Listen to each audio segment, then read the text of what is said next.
ఇవాల్టి నుంచి ఐడ్రీమ్ మీడియాలో కర్మ వర్సెస్ ధర్మ సిరీస్ ప్రారంభం కాబోతోంది. జీవిస్తున్న ప్రతి ఒక్కరూ కూడా కర్మ సిద్ధాంతం ప్రకారమే బ్రతుకుతూ ఉన్నారా? మనం పూర్తిగా తీసేయలేకపోయినా, పూర్తిగా మార్చుకోలేకపోయినా, మనము తీసుకునే నిర్ణయాల వల్ల మనం కర్మ నుంచి బయటపడొచ్చు కూడా.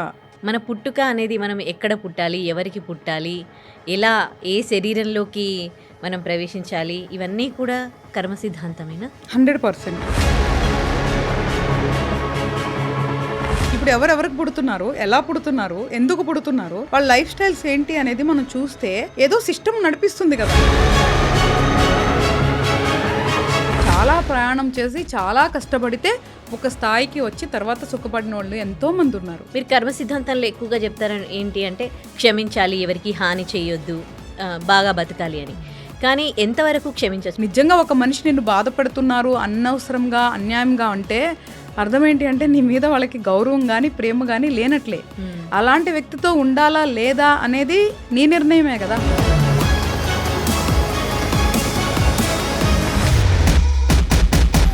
క్షమించటం అనేది ఫైన్, కానీ వాళ్ళకి అన్యాయం జరిగింది కదా, న్యాయబద్ధంగా పోరాడటం అనేది న్యాయ పోరాటం అంటారు.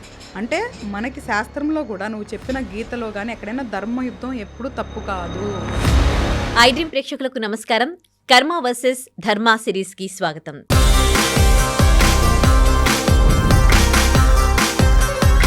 ఇవాల్టి నుంచి ఐడ్రీమ్ మీడియాలో కర్మ వర్సెస్ ధర్మ సిరీస్ ప్రారంభం కాబోతోంది. సో ఇప్పటికే మనకి కర్మకి సంబంధించి ప్రముఖ జ్యోతిషురాలు, త్రివణ గురుపీఠం హీలింగ్ కర్మ గైడింగ్ సోల్ వ్యవస్థాపకురాలు డాక్టర్ హరిత గోగినేని గారి వాళ్ళ నుంచి మనతో పాటు స్టూడియోలో ఉంటారు. కర్మకి సంబంధించి మనకి ఏమైనా డౌట్స్ ఉంటే క్లారిఫై చేయడానికి. సో ఇప్పటివరకు చేసిన ప్రోగ్రామ్స్ అన్నీ కూడా మీరు ఆదరించారు. ఈ ప్రోగ్రామ్ని కూడా మీరు అలాగే ఆదరిస్తారని కోరుకుంటున్నాం. అలాగే మీకు కర్మకి సంబంధించి ఎలాంటి డౌట్స్ ఉన్నా కూడా మీరు కమెంట్లో పోస్ట్ చేయండి. ఆ క్వశ్చన్ నేను హరిత గారిని అడుగుతాను, మీకు ఆ డౌట్ క్లారిఫై చేస్తాను. నమస్తే మ్యామ్. సో చాలా చాలా థ్యాంక్స్. మనం ఇవాళ నుంచే ఫస్ట్ ప్రోగ్రామ్ స్టార్ట్ చేయబోతూ ఉన్నాము. ఇప్పటికే మీరు కర్మ గురించి చాలా చాలాసార్లు చెప్పారు, కర్మ అంటే ఏంటి అని.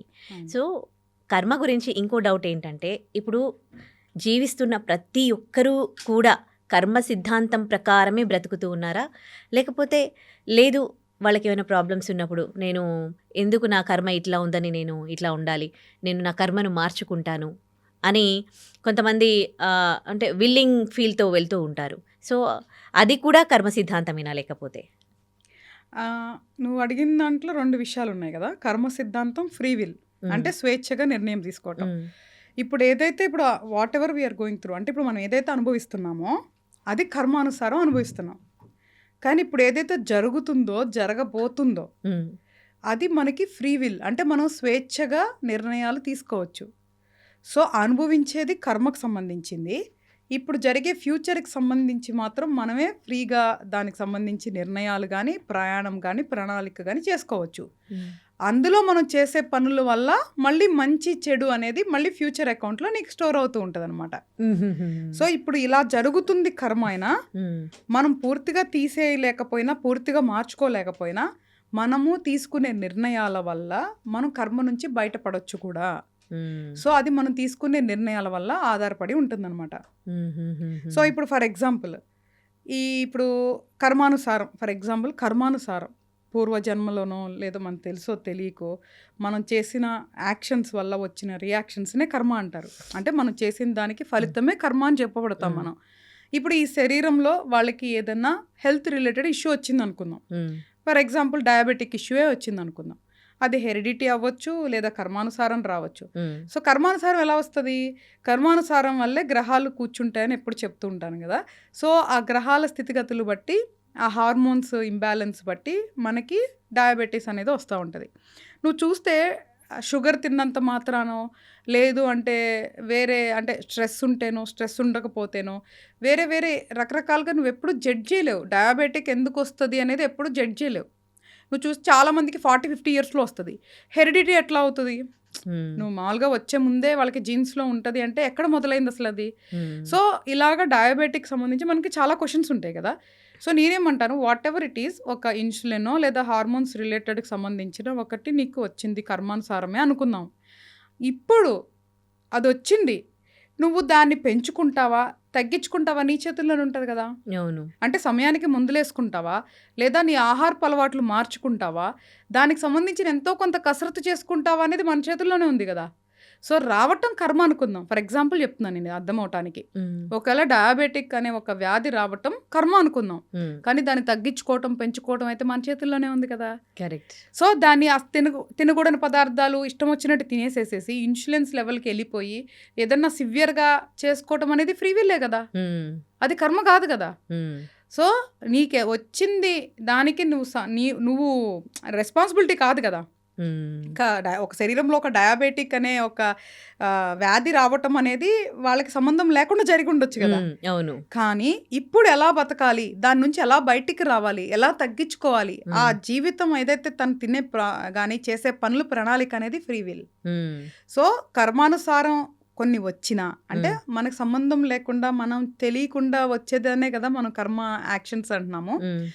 కానీ వచ్చిన తర్వాత దాని నుంచి ఎలా మనం తప్పించుకోగలము, లేదంటే ఎలా తగ్గించుకోగలము, లేదా ఎలా ఓవర్‌కమ్ అవుతాము అనేది మాత్రం మన చేతుల్లోనే ఉంటది. హ్మ్. సో, ఎప్పుడూ గూడా కర్మ మీద వదిలేసేసేసి, బ్లేమ్ జేసేసి అనేది ఒక ఎక్స్‌క్యూజ్. హ్మ్.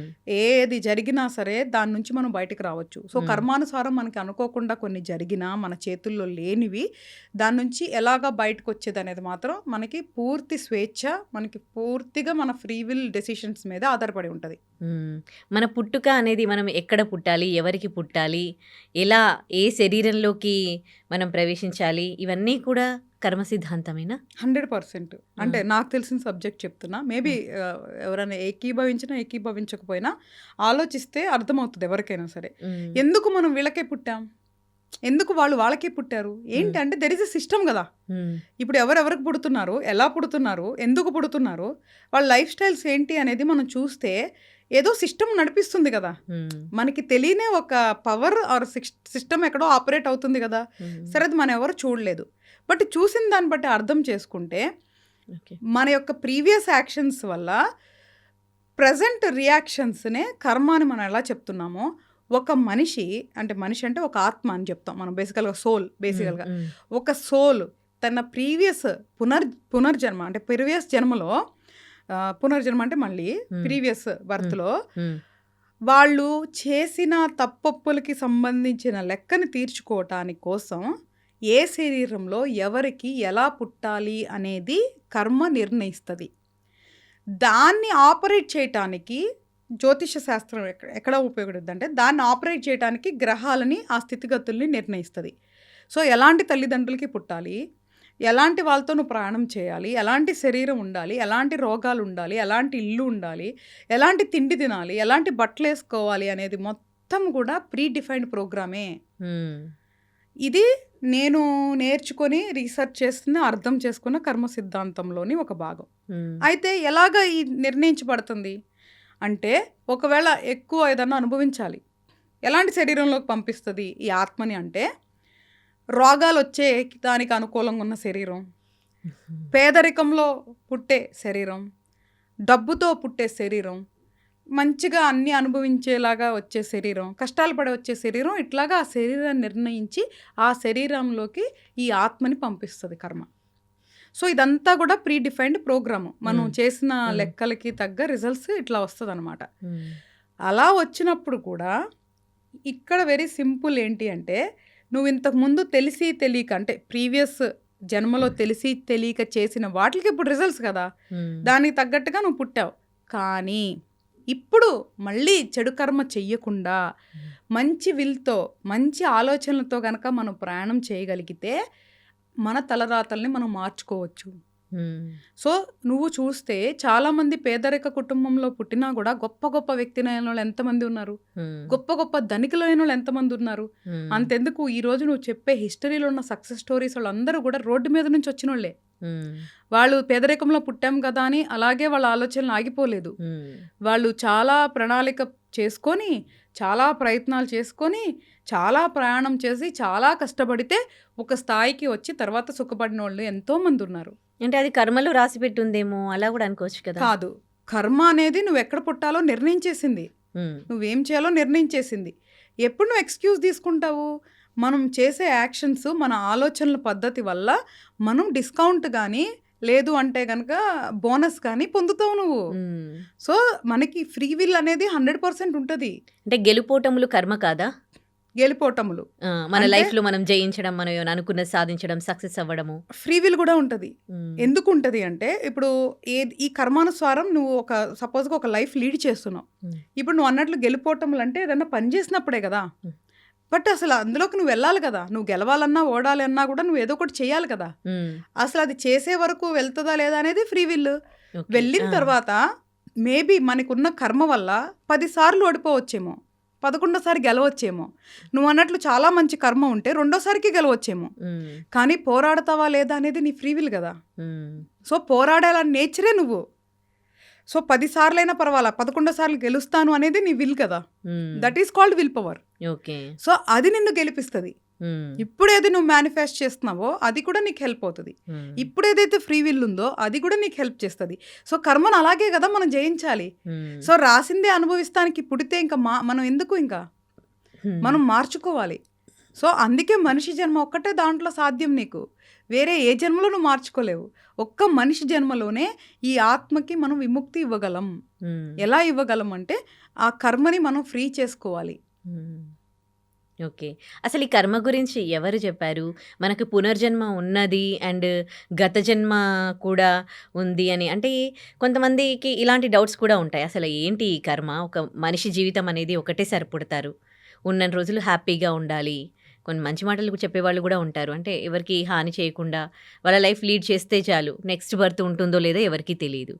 కానీ మీరు కర్మ సిద్ధాంతం, గత జన్మ, పునర్జన్మ అంటారు. అసలు గత జన్మ ఉన్నది, పునర్జన్మ ఉంటుంది అని ఎవరు చెప్పారు? దేంట్లో రాసి పెట్టుంది? హిందూ శాస్త్రంలో పొందుపరచబడింది. మనిషి అనే వాళ్ళు ఎవరికైనా సరే కర్మ అనేది అప్లికేబుల్ అవుతుంది. కానీ హిందూ శాస్త్రంలో మాత్రమే దానికి సంబంధించిన ఎక్స్ప్లెనేషన్ ఇవ్వబడింది. ఒక మనిషి ధర్మం ఏంటి, ఒకవేళ ధర్మం తప్పితే ఎలాంటి కర్మ వస్తుంది, ఒకవేళ మనం ఏ కర్మ మనం గనక మనం స్టోర్ చేసుకుంటే దాని తర్వాత దాని రిజల్ట్స్ ఎలా వస్తాయి, సో ఈ కర్మ నుంచి మనం ఎప్పుడు విముక్తి పొందొచ్చు, దీనికి సంబంధించిన సిస్టమ్ అంతా మన దగ్గర పొందుపరచబడి ఉంది. సో కర్మ అనేది ఓన్లీ హిందూ శాస్త్రానికి లిమిటెడ్ కాదు. హిందూ శాస్త్రంలో దానికి సంబంధించిన ఎక్స్ప్లెనేషన్ ఇవ్వబడింది. ఇప్పుడు సైన్స్ గురించి ఒక టెక్స్ట్ బుక్లో ఎక్స్ప్లెనేషన్ ఇస్తారో, హిందూ శాస్త్రంలో కూడా ఈ కర్మ ధర్మం గురించి మనకి ఎక్స్ప్లెనేషన్ ఇవ్వబడింది. బట్ కానీ ఇది అందరికీ అప్లికేబుల్ అవుతుంది. సో ఇప్పుడు నువ్వు అన్నట్లు మనకి ప్రీవియస్ జన్మ గుర్తుండదు, నెక్స్ట్ జన్మ ఏంటో తెలీదు. అందుకే నేనేం చెప్తున్నాను, మనకి తెలియని జన్మలో మన జీవితాన్ని మనమే రాసుకుందాం. మంచిగా పుట్టాలి, మంచిగా బతకాలి, కాబట్టి ఇప్పుడు తప్పు చేయొద్దు. ఈ జన్మలో నువ్వు అన్నట్లే మనకి నచ్చినట్లే బతుకుదాం, కానీ ఎవరిని మోసం చేయకుండా, ఎవరిని బాధ పెట్టకుండా, అంటే ధర్మాన్ని తప్పకుండా మనకి నచ్చినట్లే బతుకుదాం. ఇప్పుడు నేను ఒక ఫుడ్ ఏదన్నా తినాలి అనుకుంటున్నా, ఆహార పదార్థం, నేను హ్యాపీగా దానికి సంబంధించినవన్నీ కొనుక్కొని తీసుకొచ్చి నేను మా ఇంట్లో ఎవరైనా ఉన్నారో వండుకొని తిని తృప్తిగా ఉండటం ఇది ఒక పద్ధతి. కానీ నేను తినాలనుకుంటున్నాను, కానీ నేను వండుకోకుండా ఎవరి దగ్గర లాక్కొని తింటా, అది తప్పు. సో నువ్వు ఎలా తినాలనుకుంటున్నావు, ఎలా తిన్నావు అనేదే దాని నుంచి వచ్చే రిజల్ట్సే కర్మ. కర్మ అనేది ఎప్పుడు మంచి చెడు అని కాదు. కర్మ is results of your action. మనం చేసేదానికి ఫలితమే కర్మ. Very simple. ఏం చేస్తామనేది మన చేతుల్లోనే ఉంది కదా.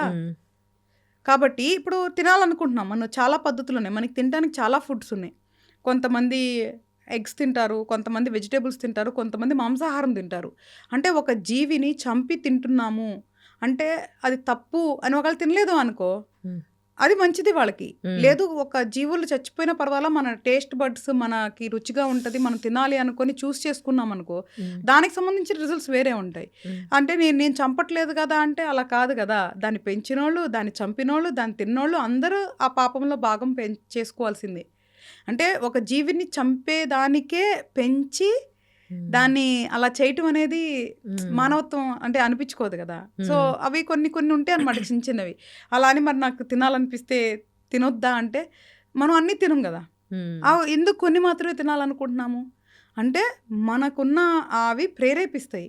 అది నువ్వు కంట్రోల్ చేసుకొని తింటావా తినవా అనేది మన ఫ్రీ విల్లే కదా. సో ఇంకా వేరే ఆప్షన్స్ ఉన్నాయి కదా. అదే ఎందుకు తినాలే, వదిలేద్దాం, వద్దులే అనుకుంటే అయిపోతుంది. అలా అందరు తింటే మానేశారనుకో, ఇలా పెంచి వాటిని చంపే ప్రాసెస్ అనేది ఆగిపోతుంది కదా. కరెక్టే. పాపం వాటికి తొందరగా పెరగడానికి రకరకాల ఇంజెక్షన్స్ ఇస్తారు, రకరకాలు చేస్తారు కదా. అవి కూడా ప్రాణం ఉన్న జీవే కదా. కొంతమంది అంటారు మరి చెట్లు కూడా జీవులే కదా అట్లా అంటే, బట్ ఇది వేరు అది వేరు, సబ్జెక్టు డిఫరెన్స్ ఉంటుంది. ఒక జీవిని పెంచి తిరిగే అన్ని ఉన్న అవయవాలు ఉన్న ఒక జీవి, తిరిగే జీవిని తినేది వేరుంటుంది, మొక్కలు తినేది లేదంటే కూరగాయలు తినేది వేరుంటుంది. కాబట్టి నేనేమంటానంటే తెలిసి ఒక ప్రాణానికి ఇబ్బంది పెట్టి చేసే పనులకి ఏదో ఒకటి, అది 5% అయినా 10% అయినా చెడు అనేది మనం జమ చేసుకుంటాం అనమాట. అలాగే మనుషుల్ని మనం తెలిసి గనక బాధ పెట్టి ఎదుటి వాళ్ళని అంటే మానసికంగా అయినా శారీరకంగా అయినా హింసించితే మాత్రం అది కూడా చెడు కర్మ కింద వస్తుంది. మన లైఫ్ మనకి ఇష్టం వచ్చినట్టు బతికేదానికి 1000% మనకి హక్కు ఉంది. ఓన్లీ అట్ ద కండిషన్ ఎవరిని బాధ పెట్టకుండా, ఇబ్బంది పెట్టకుండా. అంటే ఈ కర్మ సిద్ధాంతం ఏం చెప్తుంది అంటే మీరు అన్నట్టుగా ఎవరిని బాధ పెట్టకుండా, ఇబ్బంది పెట్టకుండా మీరు హ్యాపీగా బతకాలి, మీ సోల్ని కూడా ఇబ్బంది పెట్టొద్దు. దీని మూల సిద్ధాంతం ఇదేనా కర్మ సిద్ధాంతం? Very simple. అదే కర్మ సిద్ధాంతాన్ని నమ్ముకుంటే ఇంకా ఎవరు అంటే మళ్ళీ వచ్చే కర్మ ఎట్లా ఉంటుందో అని కొంచెం భయంతోనైనా ఎలాంటి తప్పుడు పనులు చేయరు, పద్ధతిగా బతుకుతారు. 100%. ఒకవేళ మనకి ఇప్పుడు గుర్తుండకపోయినా కానీ పాతది ఏదైతే ప్రారబ్ధ కర్మ మనం అనుభవిస్తున్నామో దాన్ని అనుభవించినంత వరకు అనుభవించి కొత్త కర్మ గనక మనం జమ చేసుకోపోతే వచ్చే జన్మ అనేది, అంటే ఇప్పుడు ఒకవేళ మొత్తం తీర్చుకోలేకపోతాం, మళ్ళీ ఒక జన్మ ఉంటుంది మనకి. ఈ కర్మ లెక్క మొత్తం తీరకుండా మన ఏదైతే ఆత్మకి విముక్తి ఉండదు. కాబట్టి మళ్ళీ ఇంకో జన్మ ఉంటే అది మనకి తెలిసినా తెలియపోయినా మంచిగానే బతుకుతాము, మంచిగా పుడదాము అన్న ఒక ఆశతో అయినా మనం మంచిగా బతకొచ్చు కదా. అది మన చేతుల్లో ఉంది కదా. ఓకే, మనం అన్నట్లు ఓకే మనకి గత జన్మ తెలీదు, అసలు మనం ఒకవేళ నిజంగా పుట్టామో లేదో తెలీదు, కర్మ ఉందో లేదో తెలీదు. ఇప్పుడు మంచిగా బతికి ఒకవేళ మళ్ళీ జన్మ ఉంటే మంచిగా పుట్టాలి అనే ఆశ ఎందుకు పోగొట్టుకోవాలి మనం? ఇప్పుడు కూడా మనిషి అనేవాళ్ళు ఆశాజీవే కదా. ఇప్పుడు ఇప్పుడు ఒక్కొక్క స్టేజ్లో కూడా ప్రతి ఒక్కటి ఆశతోనే మనం ఎదుగుతున్నాం కదా. మనకి ఇప్పుడు సపోజ్ మంచి ఫ్రెండ్స్ రావాలి, మంచి లవర్ దొరకాలి, లేదా మంచి పార్ట్నర్ దొరకాలి, మంచి ఉద్యోగం దొరకాలి, మంచి వ్యాపారం చేయాలి, మంచి డబ్బు రావాలి, ఈ ఆశ ఉన్నట్లే మళ్ళీ జన్మ ఉంటే మంచిగా పుట్టాలి, మంచిగా బతకాలి అనుకుంటే తప్పేంటి? దానికి సంబంధించింది ఏదైనా ఈ జన్మలో మనం చేసే పనుల్ని మనం కంట్రోల్ చేసుకుంటే తప్పేముంది, మంచిదే కదా.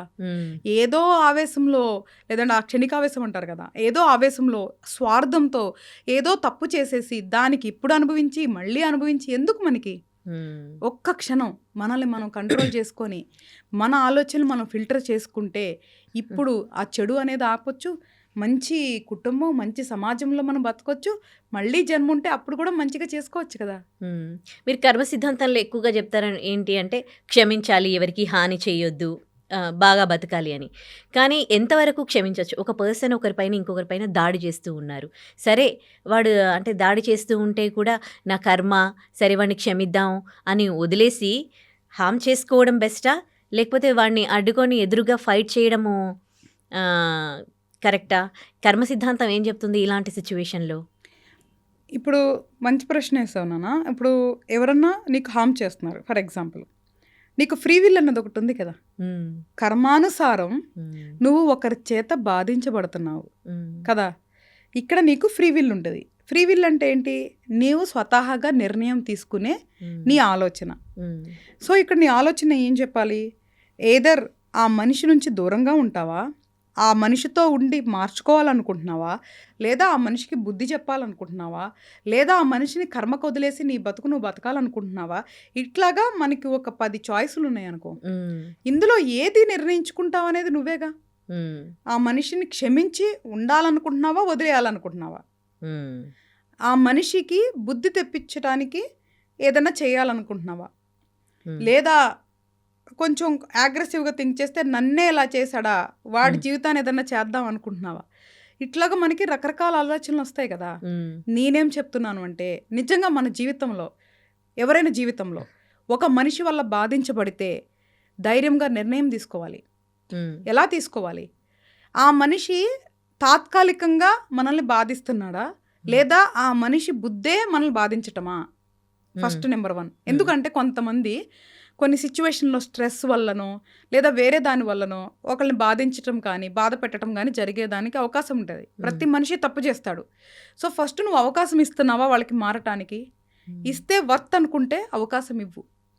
లేదు నువ్వు అన్నట్లు వాళ్ళ బుద్ధి లేదు సరిగ్గా, నీ మీద వాళ్ళకి ఇష్టం లేదు, నిజంగా ఒక మనిషి నిన్ను బాధపడుతున్నారు అనవసరంగా అన్యాయంగా అంటే అర్థం ఏంటి అంటే నీ మీద వాళ్ళకి గౌరవం కానీ ప్రేమ కానీ లేనట్లే.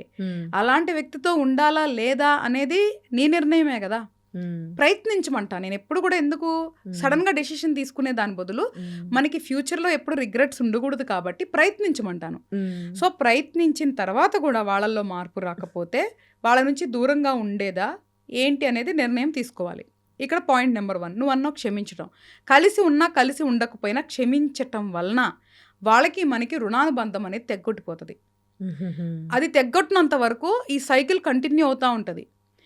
నువ్వు వాళ్ళని క్షమించావనుకో అక్కడతో వాళ్ళతో నీకు రుణానుబంధం తెగిపోతుంది. లేదు అంటే మళ్ళీ వీడు అనుభవిస్తానికి మళ్ళీ నీతో ఏదో లింక్ పెట్టుకొని మళ్ళీ ఇంకొక జన్మలను మనం భరించాల్సిన అవసరం ఏంటి? అందుకోసం క్షమించమని చెప్తున్నాను. క్షమాగుణం అనేది చిన్న విషయం కాదు నానా.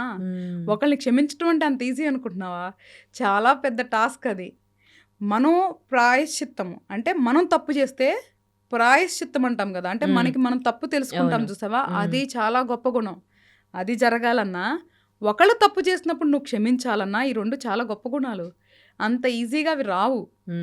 కాబట్టి ఆ యొక్క ఘర్షణలోంచి ఏదైతే నువ్వు బయటకు వస్తావో అదే నువ్వు. సో వాళ్ళని క్షమించి కలిసి ఉంటావా విడిపోతావా అనేది నీ నిర్ణయం. లేదు వాళ్ళకి లెసన్స్ టీచ్ చేయాలనుకుంటున్నావా, కాలం ఎట్లాగో టీచ్ చేస్తుంది. నన్ను నమ్మండి. అది ఆ రోజా, నెక్స్ట్ రోజా, నెక్స్ట్ వీకా, నెక్స్ట్ మంతా, నెక్స్ట్ ఇయరా లేదా నెక్స్ట్ జన్మ అనేది కర్మ డిసైడ్ చేస్తుంది. కానీ తప్పు చేసిన ప్రతి ఒక్కళ్ళు ఒక రోజు దానికి లెక్క చెల్లించాల్సిందే. కానీ అది ఎంత తొందరగా పనిచేస్తుంది అనేది యువతల వ్యక్తి బట్టి ఆధారపడి ఉంటుంది. వాళ్ళు చేసే యొక్క పని యొక్క తీవ్రత బట్టి ఆధారపడి ఉంటుంది. బట్ అనుభవించటం అయితే ఖాయం, ఇందులో ఎటువంటి సందేహం లేదు. సరే అది నువ్వు క్షమించేసేసి కాలానికి వదిలేస్తావా లేదా అనేది నీ నిర్ణయం. లేదు ఇంకొక పని నువ్వు బుద్ధి చెప్పాలనుకుంటున్నావు అనుకో, మనకి సిస్టమ్ ఉంది కదా, లా అని ఒక సిస్టమ్ ఉంది కదా, పద్ధతిగా వెళ్ళొచ్చు. నువ్వు మన చేతుల్లోకి తీసుకోకూడదు. ధర్మాన్ని కానీ కాలాన్ని కానీ మన చేతుల్లోకి తీసుకోకూడదు. ఇప్పుడు ఎవడో ఒకటి తప్పు చేశాడు అంటే వాడికి బుద్ధి చెప్పాలని నువ్వు 4 మనుషుల్ని హైర్ చేయటం కానీ, లేదా మనమే వాడు వచ్చినప్పుడు కర్ర తీసుకొని కొట్టామనుకో, వాడు తప్పు చేసినందుకు కొట్టారు అని వాళ్ళు అనుకుంటారు. కానీ నువ్వెవరు వాడిని శిక్షిస్తానికి అనేది కాలం అనుకుంటుంది. నువ్వు వాడి చేతులు అనుభవించాలని నేను రాశా, మళ్ళీ తిరిగి నువ్వెవరు వాడిని శిక్షిస్తానికి. కరెక్ట్. ఇక్కడ అర్థం చేసుకోవాల్సింది ఏంటి అంటే నాన్న, మనకి బాధాకరమైన మనం అర్థం చేసుకోవాల్సింది ఏంటంటే ఒకటి చేతిలో మనం మోసపోయాము లేదా ఒకళ్ళ చేతిలో మనం బాధించబడుతున్నాం అంటే అది మన కర్మ. కానీ అది కంటిన్యూ చేస్తావా లేదా అనేది నీ ఫ్రీ విల్. బ్రేక్ చేయమంటున్నా నేను. ఓకే, నీ కర్మని నువ్వు బ్రేక్ చేయి, నీ కర్మను నువ్వు జయించు. వాళ్ళతో ఉండాలా లేదా నీకు స్వేచ్ఛగా ఉంది నిర్ణయం తీసుకోవటం, అది నిర్ణయం తీసుకో. వాళ్ళు మార్చుకుంటావా లేదా నిర్ణయం తీసుకునేది ఉంది నీ దగ్గర. వాళ్ళతో ఉండాలా లేదా మార్చుకుంటావా లేదా అనేది నీ ఫ్రీ విల్. దాన్ని బట్టి రిజల్ట్స్ మారుతాయి కదా. ఆలోచించమంటున్నాను, చాలా డీప్గా ఆలోచించి ప్రాపర్గా నిర్ణయాలు తీసుకోవాలి. క్షణికావేశంతో తీసుకోకూడదు. మనకి డెఫినెట్గా ప్రతి ఒక్క మనిషికి బాధేస్తుంది, కానీ ఆ ఎమోషన్తో ఆలోచించు. మాకు ఫస్ట్ ఏదో రీజన్ ఉంది నేను ఇది గో త్రూ అవటానికి, ఇప్పుడు నేను ఎలా బయటికి రావాలి అని ప్రశాంతంగా కూర్చొని ఆలోచించాలి. లేదా మనకి కౌన్సిలర్సో, ఇప్పుడు బేసికల్గా నేను ఆస్ట్రాలజర్ అయినా మోర్ ఐఎమ్ కౌన్సిలర్ అనమాట. ఎలాగ సమస్యలు ఉన్నప్పుడు మనం కౌన్సిలింగ్ ఇస్తాము. ప్రొఫెషనల్ కౌన్సిలర్స్ కానీ సైకాలజిస్టులను కానీ అప్రోచ్ అయ్యి మనకి ఉన్న ఆలోచనలు వాళ్ళతో షేర్ చేసుకొని థర్డ్ ఒపీనియన్ తీసుకోవాలి.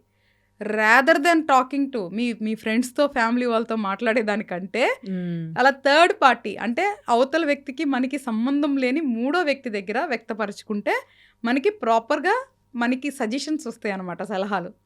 మన వాళ్ళు ఎట్లా ఉంటారంటే బయాస్డ్ ఉంటారు కాబట్టి మనకి ప్రాపర్గా వాళ్ళు సజెషన్ ఇవ్వలేరు. సో నేను ఫస్ట్ చెప్పేది ఏంటంటే ఒకళ్ళ రిలేషన్ అయినా నార్మల్గా అయినా ఎక్కడైనా ఇబ్బంది వచ్చి మనం నిర్ణయం తీసుకోలేని పరిస్థితి ఉంటేనే అప్పుడు థర్డ్ ఒక ఒపీనియన్ తీసుకొని దాన్ని బట్టి డెసిషన్ తీసుకొని చక్కగా నీట్గా ప్రణాళిక చేసుకొని అహింస మార్గంలో ఉమ్, వెళ్ళటం బెటరు. ఉమ్, లేదు వాళ్ళకి నిజంగా చేయాలనుకుంటే మన దగ్గర చట్టాలు ఉన్నాయి, లాలు ఉన్నాయి. ఉమ్, మిస్యూజ్ చేయకుండా జెన్యున్గా వెళ్ళి అప్రోచ్ చేయొచ్చు. అంటే ఎంతవరకు అవుతుంది అంటే అది మళ్ళీ సపరేట్ సబ్జెక్ట్. ఉమ్, బట్ ఒకవేళ నువ్వు నిజంగా వాళ్ళని శిక్షించాలి అనుకుంటే మనకి ఏదైతే పార్ట్ ఆఫ్ లా ఉందో ఉమ్, దానికి ఎవరైతే కార్యకర్తలు ఉన్నారో వాళ్ళ చేతుల్లో పెడతాం బెటర్, మనం మన చేతుల్లో తీసుకోకుండా.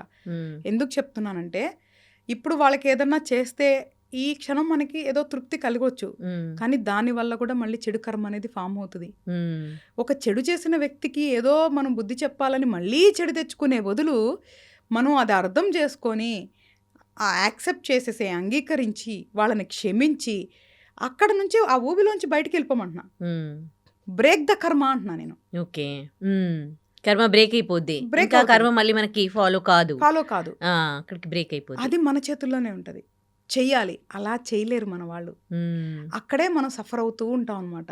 ఉమ్, అది మనం ఎప్పుడైతే తెలుసుకొని మనం మెచ్యూర్డ్గా ఆలోచించి ప్రాక్టికల్గా ఉంటామో ఇవన్నీ బయటికి రావచ్చు. ఉమ్, ఇప్పుడే అంటే చాలామంది అనుకోవచ్చు, ఇప్పుడు మనం ఇది చెప్తున్నాం కదా అంటే మనం ఏదో చదువుకొని చెప్తామో లేదో ఇంకోటి అనుకుంటారు. లేదు, నేను ఇంతకుముందు కూడా చెప్పాను, మళ్ళీ చెప్తున్నా, జీవితంలో ఏదైతే నేను చూశానో, నేర్చుకున్నానో, అనుభవించానో, రీసెర్చ్ చేశానో ఉమ్, ద రియల్ ప్రాక్టికల్ సబ్జెక్ట్ మాత్రమే నేను చెప్తున్నా. అంటే ఏది పాసిబుల్లో అదే చెప్తున్నా. ఇది చేయగలరు, ప్రతి మనిషి చేయగలరు తలుచుకుంటే, ఉమ్, కానీ చెయ్యాలి అనుకోరు, ఉమ్, అక్కడే ఆగిపోతారు. ఉమ్, చాలామంది భరిస్తారు, మేబీ డిపెండెన్సీ అయి ఉండొచ్చు, ఉమ్. లేదా ఇంకొక బలహీనత అయి ఉండొచ్చు, ఇలా రకరకాలుగా ఉంటాయి. వాటికి మనం కర్మను బ్లేమ్ చేయకూడదు. నాకు మీరు చెప్పిన సబ్జెక్ట్ చాలా బాగా అర్థమైంది. కాకపోతే నాకు పురాణాలకు సంబంధించి 2 డౌట్స్ ఉన్నాయి. ఒకటి, శ్రీకృష్ణుడు ఏందంటే సందర్భం వచ్చినప్పుడు మనం ఫైట్ చేయాలి అని చెప్తారు. అండ్ భీష్ముడికి తీసుకొచ్చేసరికి కొన్నిసార్లు భరించాలి అని ఉంటది. ఆయన అన్ని కర్మ సిద్ధాంతాన్ని భరిస్తారు. సో, ఒక ఒక కేస్‌కి సంబంధించి ఫాదర్‌కి, పిల్లలకి మధ్య డిస్టర్బెన్స్ వచ్చాయి. ఎందుకంటే ఫాదర్‌కి 2 వైఫ్స్. సో, ప్రాపర్టీ అంతా సెకండ్ వైఫ్ బాబుకి ఇచ్చేశాడు. ఇప్పుడు ఫస్ట్ వైఫ్ పిల్లలు ఫైట్ చేస్తూ ఉన్నారు. సో, ఇలా ఫైట్ చేయడం కరెక్టా? లేకపోతే వదిలేసి కర్మ సిద్ధాంతాన్ని బ్రేక్ చేసుకోవడం కరెక్టా? లేకపోతే ఏది కరెక్ట్ అంటారు? ఇది యాక్చువల్గా వెరీ టిపికల్ క్వశ్చన్. ఇది కర్మతో యాక్చువల్గా ఒక తండ్రి ఆస్తి ఆ బిడ్డలకి రావటం వాళ్ళ హక్కు.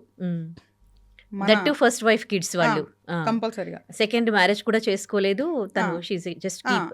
అప్పుడు వాళ్ళకి డెఫినెట్గా హక్కు ఉండదు. ఎవరైతే ఫస్ట్ భార్య వాళ్ళ పిల్లలకి హక్కు ఉంటుంది. అయితే ఇక్కడ మనం అర్థం చేసుకోవాల్సింది ఏంటంటే ఆ రెండో వ్యక్తి ఆస్తి కోసమే వచ్చి ఉండొచ్చు, ఈ డబ్బు కోసమే వాళ్ళని లోబర్చుకొని ఉండొచ్చు.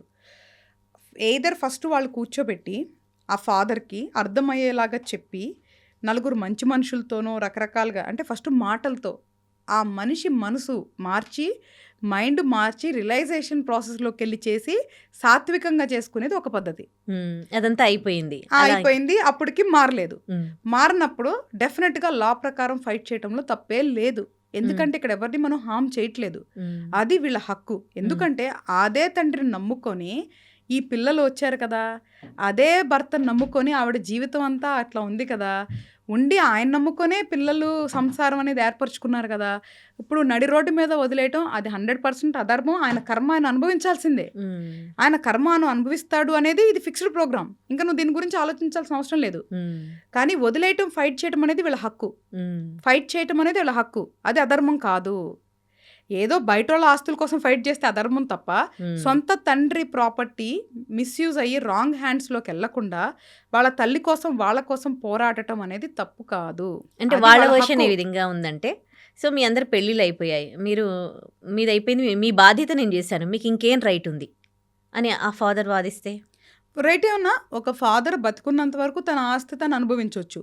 ఆయన అనుభవించే దాన్ని లాక్కోవట్లేదు కదా. ఆయన తదనంతరం అనేది వాళ్ళ పిల్లలకే చెందాలి కదా, అది హక్కు కదా. మన ఆడపిల్లలు కదా అతను అబ్బాయి, సో వారసత్వం అనే ఫీల్ కూడా ఉంటుంది కొంచెం పాత జనరేషన్ వాళ్ళకి. కానీ ఆడవాళ్ళైనా మగవాళ్ళైనా ఆస్తి అనేది అందరికీ సమానం అని ఈరోజు లాలోనే వచ్చింది తల్లి. లానే మార్చేశారు. వారసత్వం అనేది జెండర్ బేస్డ్ కాదు, ఎవరికైనా ఈక్వల్ రైట్స్ ఉంటాయి అనేది ఇప్పుడు లా ఉంది. సో లా ప్రకారం డెఫినెట్గా వాళ్ళు ఫైట్ చేస్తే ఈ పిల్లలే గెలిచేదానికి 100% ఛాన్స్ ఉంటుంది.